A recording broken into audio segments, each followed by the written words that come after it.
Hello everyone, myself Riyasat Ali. You are most welcome to my YouTube channel GS Mentorship for IAS.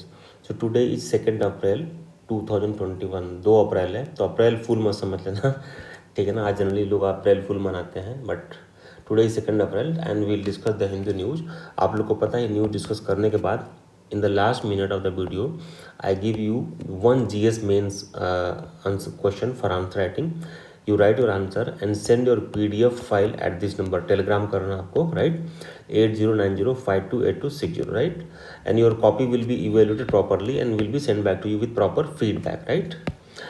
And this is my Telegram channel. You can join for more benefit into your UPSC preparation, ठीक है। @GS Mentorship. What is the name of Telegram channel? @GS Mentorship. Okay.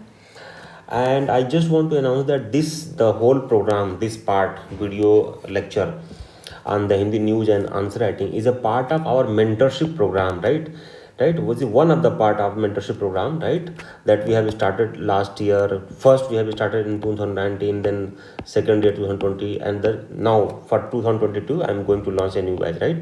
So this activity is a part of mentorship program, right, and this is not like news broadcasting, right. So I adopt a language and explanation of the article as per the need of my existing student, right, जो batch में हैं उनके हिसाब से मैं discuss करता हूँ, न कि न्यूज़ के हिसाब से खूब अच्छे अच्छे लैंग्वेज बना के करता हूँ, राइट।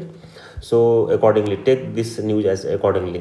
एक चीज़ और अनाउंसमेंट है लास्ट में कि फॉर 2022 के लिए मैं नेक्स्ट प्री कम मेंस का मेंटरशिप बैच 5 अप्रैल से स्टार्ट हो जाएगा। वैसे स्टार्ट हो गया है, एडमिशन भी हो रहा है उसमें, ठीक है ना। बस उसका स्टडी जो डेली जो एक्टिविटी होगा ना, स्टडी प्लानिंग का, वो 5 अप्रैल से स्टार्ट हो जाएगा। So still if anybody want to join, ठीक है ना, इस प्रोग्राम को करना चाहते हैं तो कर सकते हैं। You can enquire at this number, right, through WhatsApp, Telegram और मोबाइल नंबर, कॉल है ना 8090528260 पे आप इंक्वायर कर सकते हो फॉर आवर मेंटरशिप प्रोग्राम। एक और आपको बताता हूँ, लास्ट ईयर सक्सेस का मैं बता देता हूँ आपको।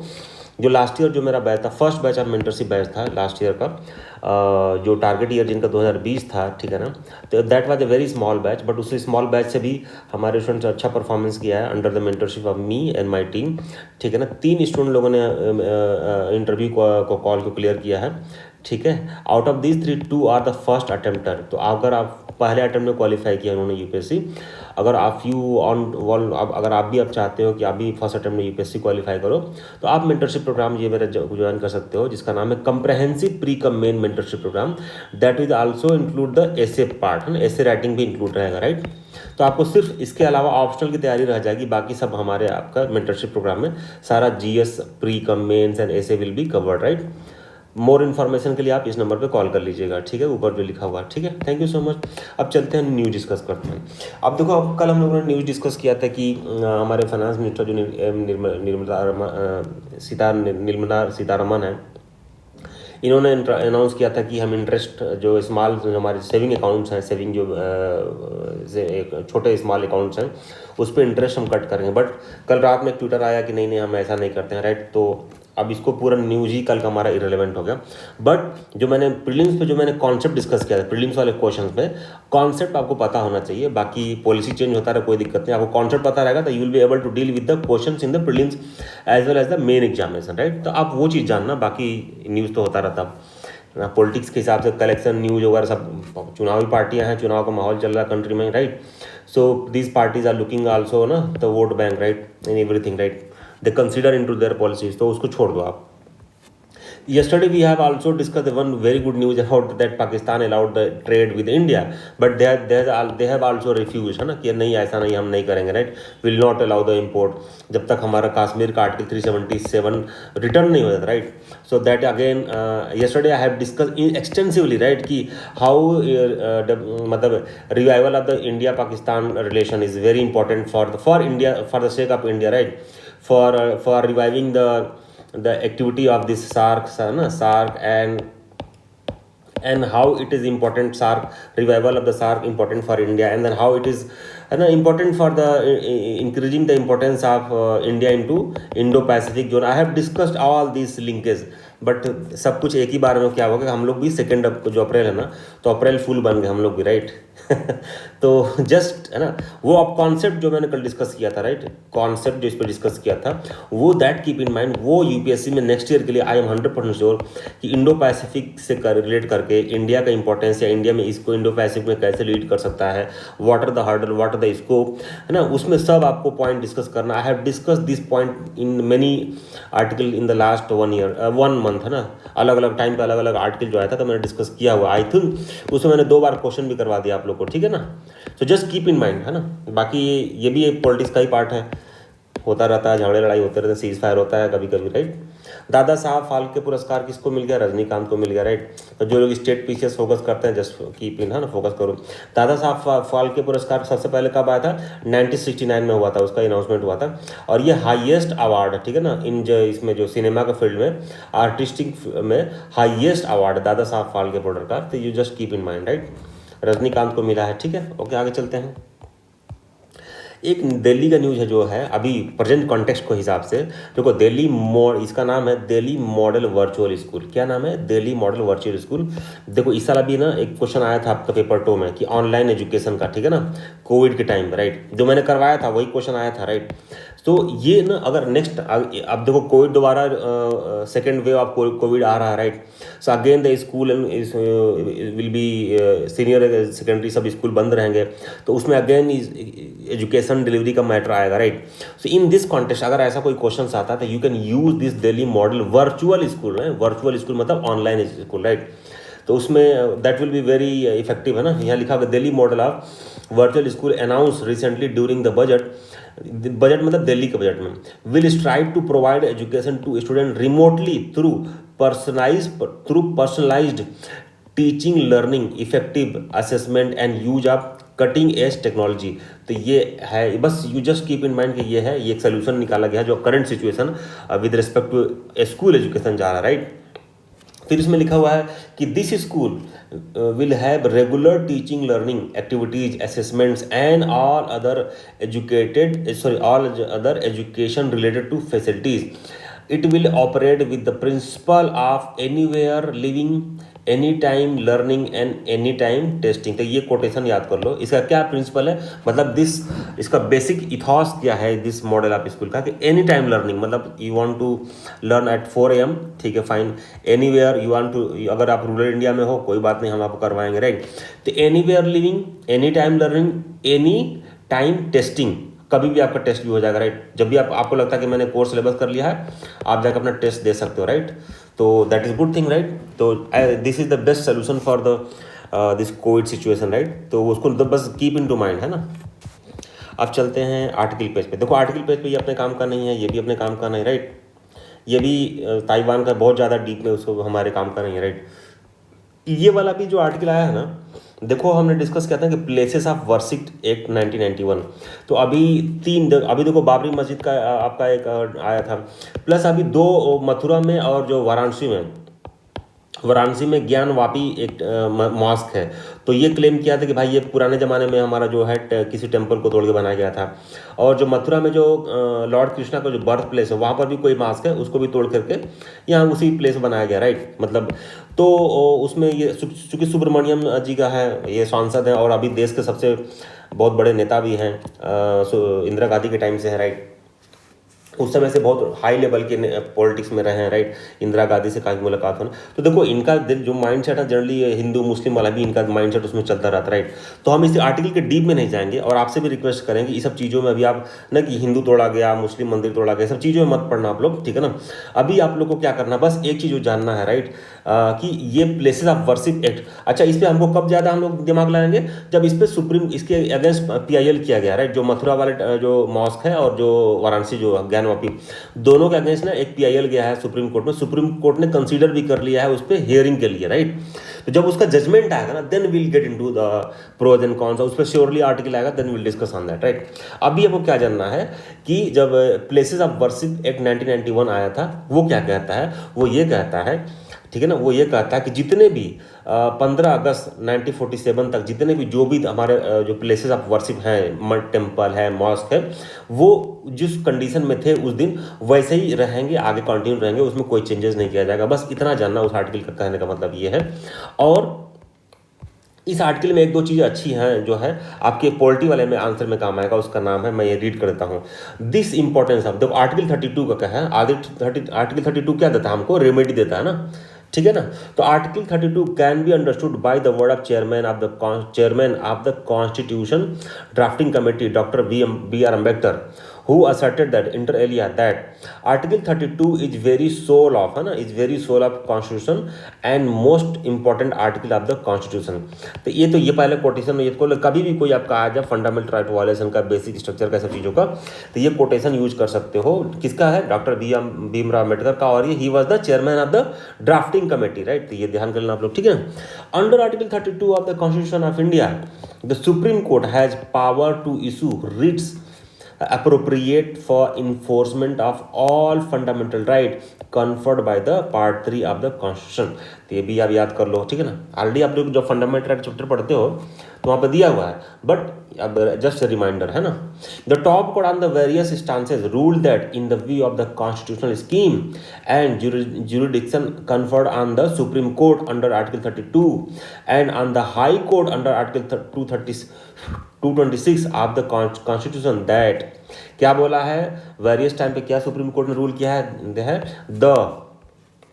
the power of judicial review being an integral part of basic structure of the constitution, no act of parliament can exclude or curtail the power of constitutional court, है ना, with regard to the enforcement of the fundamental right। तो ये पूरा quotation ही note करके आप लोग रख लो, ठीक है ना। ये देखो ऑलरेडी मैं जुडिशियल रिव्यू पे क्वेश्चन करवा चुका हूँ मेंस में, और ये अगले साल क्वेश्चन आए, कई पिछले 6-8 महीने में कई बार जुडिशियल रिव्यू की बातें आया है, राइट। जुडिशियल रिव्यू करने के, जैसे मान लो कि प्रीएम्बल में जो है सोशलिस्टिक एंड सेकुलर वर्ड हटाने के लिए उस पर जुडिशियल रिव्यू की बात, अभी पिटिशन फाइल हुआ था, प्लिया फाइल हुआ था कुछ समथिंग, आई थिंक नवंबर में, अक्टूबर नवंबर, राइट। तो जुडिशियल रिव्यू काफ़ी बातें हो रही हैं, राइट। तो जुडिशियल रिव्यू पे मैंने क्वेश्चन करवाया है, और आने वाले बैचेज में मैं जुडिशियल रिव्यू पे क्वेश्चन करवाऊंगा। तो कीप इन माइंड, इसका नेक्स्ट ईयर क्वेश्चन आ सकता है मेन्स में आपके, राइट। तो ये कोटेशन वगैरह सब नहीं लिखे रहोगे ना तो काम आएगा आपको, ठीक है ना। यही सब बातें, ठीक है। बस इतना ही आपको इस आर्टिकल में जानना था। और बाकी चीज़ इसमें और सब लिखा हुआ है कि 40,000 टेम्पल तोड़े गए, और पता नहीं कहाँ से इनको ये हिस्ट्री मिल जाती है, हमको ये नहीं समझ में आता है। फिर लिखा हुआ है कि भाई नमाज हम कहीं भी पढ़ सकते हैं, ये बिल्कुल सच बात है।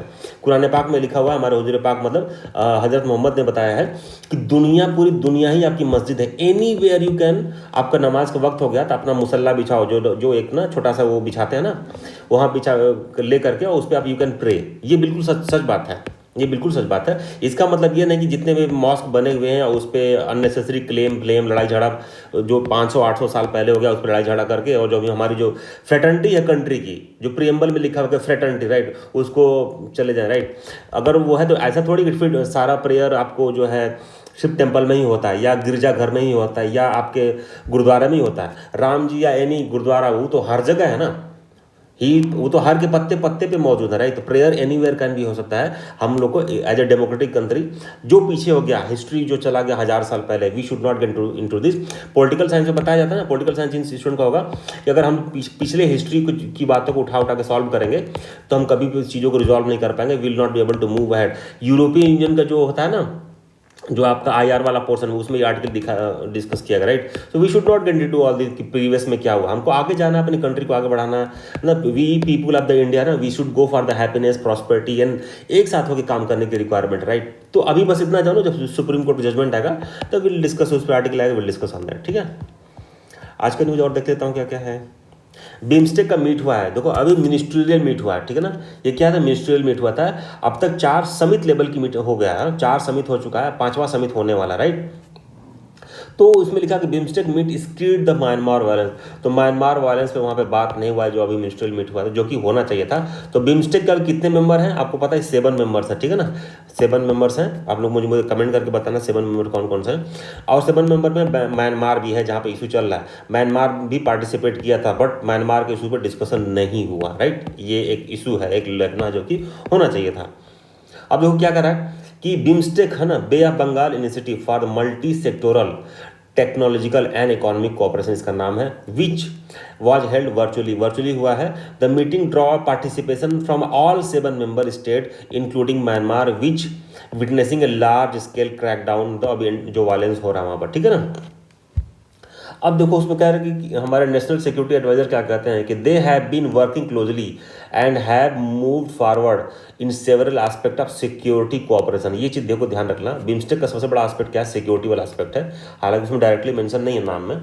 Security cooperation including counter terrorism, intelligence sharing, coastal security, cyber security, ये सब चीज़ें जब बिम्स्टेक के आंसर लिखो ना, कुछ ऐसा आंसर हो कि इसका रिलेवेंस क्या है, तो इंडिया के कॉन्टेक्स्ट में ना ये सब दीज आर द बेनिफिट्स हैं अगर बिम्स्टेक अपने फुल फंक्शनल में काम करने लगता है तो, ठीक है ना। तो ये सब चीज़ें नोट करके रख लेना अपने आंसर में, कभी काम आएगा आईआर वाले में, ठीक है ना।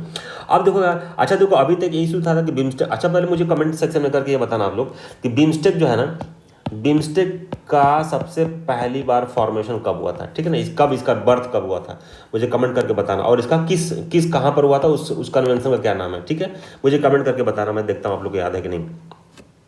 अब देखो क्या रहा है कि अब अच्छा, बिम्स्टेक का एक लेगना ये था ना कि बिम्स्टेक का कोई चार्टर ही नहीं था, है उसका एक बेसिक कोई चार्टर नहीं था कि उसका फंक्शन क्या होगा, क्या काम करेगा, राइट। बट अब चार्टर फाइनलाइज हो गया, राइट। तो इससे हमारे जो एस जयशंकर, वो जो एक्सटर्नल मिनिस्टर हैं, वो पार्टिसिपेट कर रहे थे, तो उन्होंने बोला कि I am also delighted to note that text of BIMSTEC charter has been finalized. We hope that all member states will timely complete their internal procedure for its adoption at 5th BIMSTEC summit। 5th तो पांचवा अभी होने वाला है, 5वें तक सभी लोग कर लेंगे, राइट। अब मुझे ये बताओ बिम्स्टेक के होने का फ़ायदा क्या है कि हमारे नेबर में वहाँ पर वायलेंस हो रहा है and we have not security बात कर रहे हैं but we have not discussed. तो ऐसा होना चाहिए कि अगर हमारे कंट्री में किसी भी 7 मेंबर्स में अगर इतना हो रहा है, और अब तक सुना हो कि 500 लोग, आप लोग न्यूज़ देखा होगा ना कि 500 से ज़्यादा लोगों का वहाँ पर किलिंग हो चुका है। किलिंग कौन किया है, कोई राइट्स नहीं है, मिलिट्री किल कर रही है, ठीक है ना। मैंने तो 1-2 और वीडियो भी देखा, बहुत बहुत बहुत वो था, डिस्टर्बिंग था। 3 नौजवान लड़के जा रहे थे बाइक पे, उसको मिलिट्री की गाड़ी उधर से आ रही थी और उसको चेज करके बच्चों को गोली मार दिया मिलिट्री को। ये ट्विटर पर मैंने देखा, दैट वाज वेरी डिस्टर्बिंग, ठीक है। तो देखो, अच्छा देखो, आज के आर्टिकल में इतना ही है, कोई बहुत ज़्यादा इंपॉर्टेंट नहीं था। 1-2 और न्यूज़ डिस्कस करता हूँ। लास्ट सैटरडे को 27 मार्च का एक आर्टिकल बहुत अच्छा आया था पार्लियामेंट के फंक्शनिंग पे, और उस पर एक बार क्वेश्चन आ चुका है मेंस में।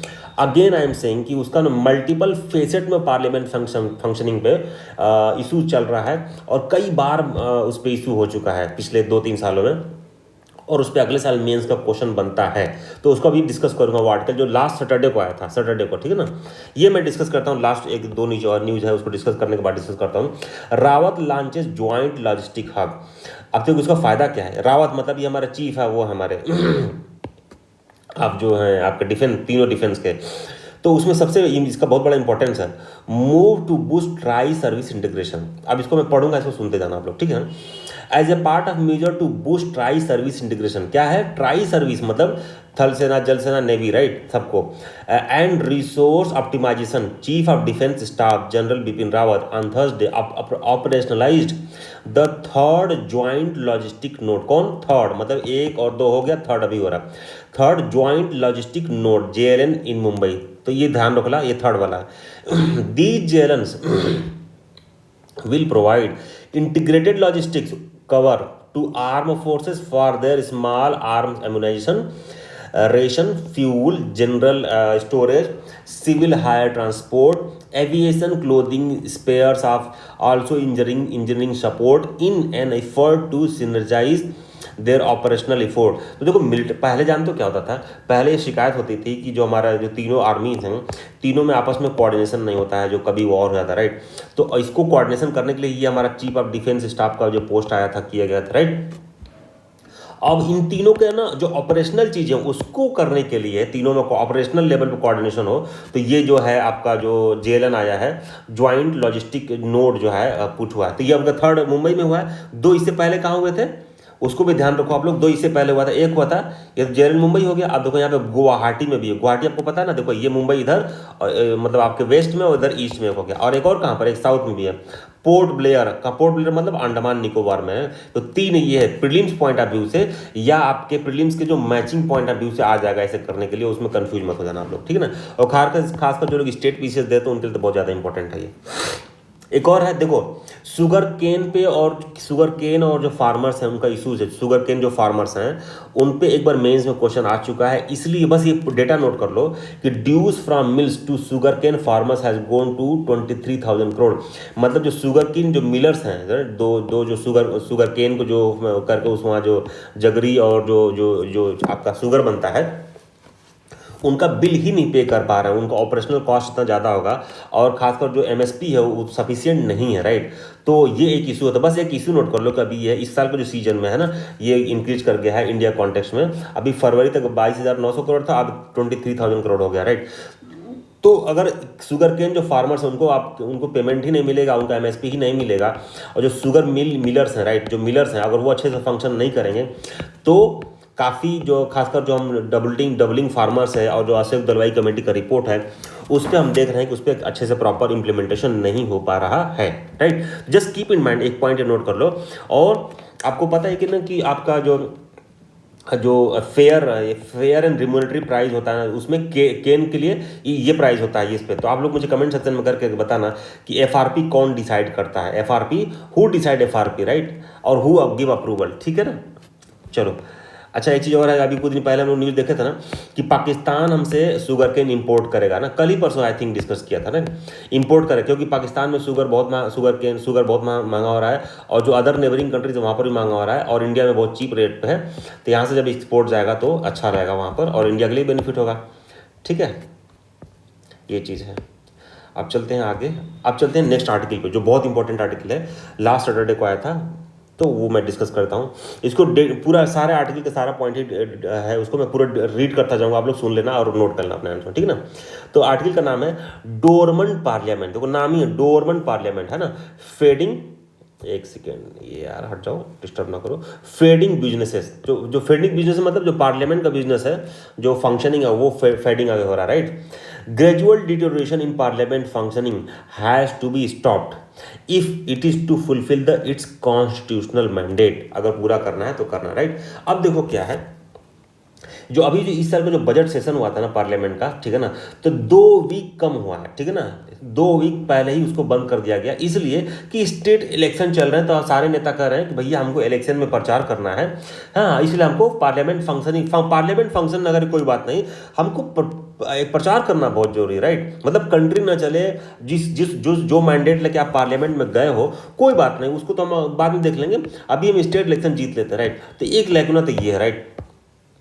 तो 2 वीक्स पहले ही बंद कर दिया गया, अभी जो ये वाला अभी जो just current ongoing budget session था, ठीक है ना। और फिर ये पहली बार नहीं हुआ, और स्टेट असेंबली में ऐसा हो रहा है, राइट। और जो स्टेट असेंबली वहाँ पर भी कम बजट सेशन, काफ़ी जो इसका डेट है उससे कम दिन चला, राइट। एक इशू ये है, प्लस कह रहा है कि ये budget session 2020 was cartel ahead of lockdown impose following by the corona virus. 18 day monsoon session भी 18 दिन कम हुआ था, ठीक है ना, 18 डेज कम हुआ, तो बजट सेशन तो हुआ ही, मतलब मानसून सेशन भी 18 डेज कम हुआ था। ये दिखाते कि भैया कोविड है, हमको दिक्कत हो जाएगी, कोविड हमको पकड़ लेगा, हमको प्रॉब्लम हो जाएगी, बट तो फिर इलेक्शन भी तो हो रहा है, राइट ना। और इलेक्शन नहीं हुआ कंट्री में, और बजट ये पार्लियामेंट नहीं चलेगा, तो फिर कंट्री कैसे चलेगी, है ना। तो एक आर्टिकल हम लोगों ने डिस्कस किया था कि इलेक्शन होना जरूरी अगर डेमोक्रेसी को सर्वाइव करना है अपने फुल फ्लेज में, तो सिमिलर मैनर में पार्लियामेंट और स्टेट लेजिस्लेचर भी फंक्शन करना बहुत जरूरी है। अगर वर्चुअल मीट बिम्स्टेक का हो सकता है, अगर वर्चुअल मीट आप अदर जो आपका क्वाड का मीटिंग हो सकती है, so why not virtual meeting for this things also can be done. कोई वे आउट होना चाहिए, ताकि हमारा कंट्री ही नहीं चलेगा, कंट्री का जो पार्लियामेंट है, जो लॉ मेकिंग जो टेम्पल है हमारी, अगर वही फंक्शन नहीं करेगी फॉर ए लॉन्ग टर्म, किसी एक सेशन में हो गया चलो 20 साल 10 साल में 15 साल में दिन कोई बात नहीं, लेकिन फ्रिक्वेंटली हर सेशन में ऐसा ही हो रहा है तो प्रॉब्लम हो जाएगी। प्लस आप लोग को पता है कि विंटर सेशन हुआ ही नहीं इस साल, जो अभी लास्ट वाला, हाँ, उसको कैंसिल कर दिया कि भैया हमको कोविड हो गया, राइट। बट इलेक्शन हो रहे हैं, ये एरोनी है, ठीक है। एज ए रिजल्ट है ना, फिजिकल ईयर 2020-2021 सा लोकसभा सीटिंग फॉर ओनली 34, 2021 में लोकसभा सिर्फ 34 दिन ही काम किया है, जबकि आज़ादी के टाइम देर वाज टाइम जब 120 दिन लगभग काम करता था, राइट। तो 34 डे काम किया है, और राज्यसभा सिर्फ 33 डे किया है। लोएस्ट ईवर, आज तक का सबसे लोएस्ट फंक्शनिंग है पार्लियामेंट एंड राज्यसभा का। This is the cause of concern, ठीक है ना, ये चीज़ है। फिर लिखा है casualty, casualty has proper legislation security. और अगला है कि स्क्रूटनी नहीं हो रही है, हमारे सारे काफी बिलों में स्क्रूटनी नहीं हो रहा है, राइट। ये एक मेजर इशू है, स्क्रूटनी बिलिंग के नहीं होते। यहाँ लिखा हुआ अगले हेडिंग में कि no bill scrutiny. An important development this session has been absence of careful scrutiny of the bills. During this session, 13 bills were introduced and not even one of them was referred to the parliamentary committee. तो ये सबसे बड़ा major issue है। और आपको देख रहे हो काफ़ी बिल में ऐसा हो रहा है जिसको पास होने के बाद धरना, आप फार्म बिल का देख ही सकते हो, सीए का बिल देख ही सकते हो, राइट। तो स्क्रूटनी भी नहीं हो रही है, तो बहुत प्रॉब्लम वाली बात है, राइट ना। स्क्रूटनी तो होना चाहिए ना, मतलब उसको क्या दिक्कत है आपको, इतनी जल्दी क्या पड़ी है, 300-400 फार्मर डेट भी कर गए, राइट। मेनी, अब देखो, many high impact bill were introduce and pass with a few days, मतलब कुछ ही दिन के अंदर पास कर दिया गया। लिखा हुआ है यहाँ पर फ्यू डेज, है ना। जैसा कि मतलब अभी एनसीटी बिल जो हुआ था गवर्नमेंट, दिल्ली वाला गवर्नमेंट का, उसको कब इंट्रोड्यूस किया गया, 15 मार्च को इंट्रोड्यूस किया, और 22 मार्च को और 24 मार्च को, 22 मार्च को लोकसभा में और 24 मार्च को राज्यसभा में पास, मतलब 7 डेज के अंदर सारी काम खत्म हो गया, राइट। ये बहुत कॉज ऑफ कंसर्न है। इसी तरह एक और बिल पास हुआ था, माइंस एंड मिनरल डेवलपमेंट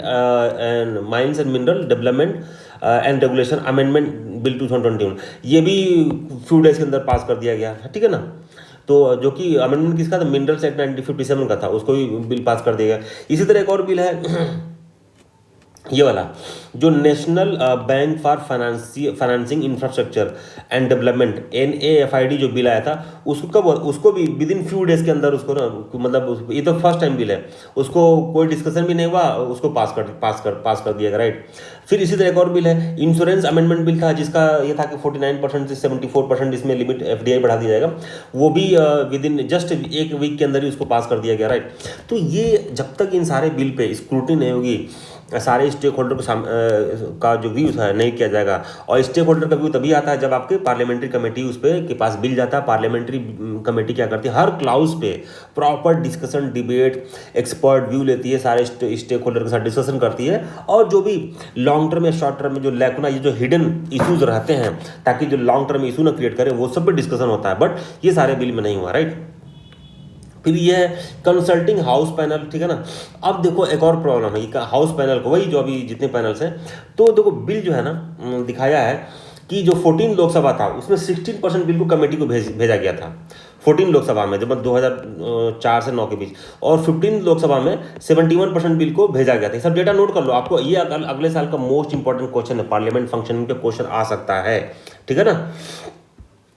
तो ये कि 14 में 16% बिल को भेजा गया था कमेटी के पास, और 15 में, लेकिन जो 16वां जो था, मतलब प्रीवियस 2014 से 2019 के बीच जो 16वां हमारा लोकसभा था, उसमें सिर्फ 27% ही बिल को ही भेजा गया था कमेटी के पास, सिर्फ 27%। तो ये बहुत बड़ा कॉज ऑफ कंसर्न है, it should go to the bills, है ना। और जो अभी जो करंट जो हमारा जो 17वां जो हमारा लोकसभा चल रहा है, इसमें अभी तक सिर्फ 11% ही बिल को पार्लियामेंट्री कमेटी के पास भेजा गया है, which is very serious cause of concern, right. हो गया। अब चलो पार्लियामेंट्री कमेटी का फायदा क्या है, यहाँ लिखा हुआ, for example, committees that examine insolvency and bankruptcy code suggested many changes to make the code work better. तो ये एक अच्छा एग्जाम्पल है कि अगर हम कमेटी के पास भेजते हैं तो कमेटी क्या क्या अच्छा काम कर सकती है। तो ये एग्जाम्पल नोट कर लो, पॉजिटिव वाला, कि कमेटी के गुड वर्क नोट कर सकते हो, राइट। फिर इसी तरह कमेटी का एक और है कि मोटर व्हीकल एक्ट में भी कमेटी के पास गया था, और कमेटी ने उस पर काफ़ी अच्छा स्क्रूटनी करके उसमें जो करेक्शन थे, इशू थे, उसको किया, right. These two are the positive examples of the committee का नोट कर ला। जीएसटी बिल का मैंने डिस्कस किया था आपका, है ना, बहुत पहले, कि वो भी कमेटी ने उस पर काम करके, काफ़ी अच्छा काम करके, उसको उसमें इरर्स और जो इशूज थे उसको सॉर्ट आउट किया था, ठीक है ना।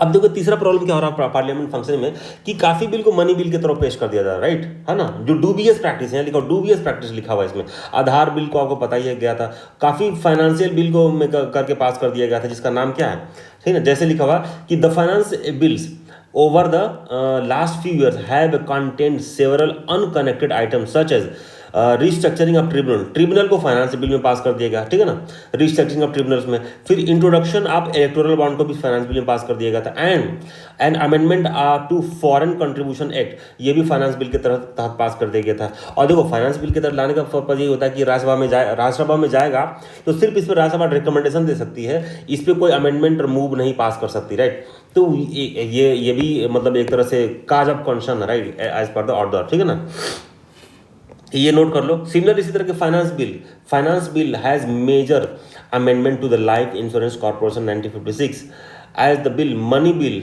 As this is a money bill, Rajya Sabha can not make amendment. वही है जो भी मैंने डिस्कस किया, ठीक है ना, कि सिर्फ डिस्कशन मनी बिल पे क्या कर सकती है, सिर्फ रिकमेंडेशन दे सकती है, अमेंडमेंट नहीं कर सकती या उसको नहीं वोटिंग नहीं कर सकती, पासिंग में उसका कोई नहीं है।